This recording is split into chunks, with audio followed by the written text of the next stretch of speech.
Дури 2/3 од хоспитализираните пациенти на инфективното оделение во Штипсена кислородна поддршка и нивната здравствена состојба е посериозна. На инфективното оделение има 45 пациенти, од кои 36 добиваат оксигенска терапија преку централниот довод на кислород. Информираат од болницата.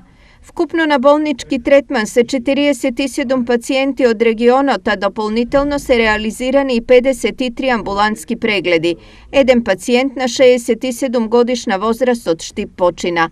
Од вкупната бројка на пациенти кои се на болнички третман, само 15 се вакцинирани, додека другите не примиле ниту една доза вакцина.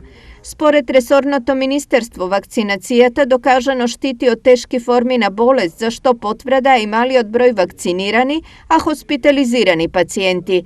Поради ова, новиот министер за здравство денес повторно излезе со старите апели за поголема вакцинација. Да упатиме апел секој граѓанин да ја свати сериозно потребата за вакцинација, да одговори на нашиот повик за вакцинација и да не дозволи никој да ги поколеба во стремежот за спасување на својот и на животот на луѓето околу нас. Апелите на Министерството доаѓаат кога интересот за вакцинација опаѓа, особено за прием на прва доза.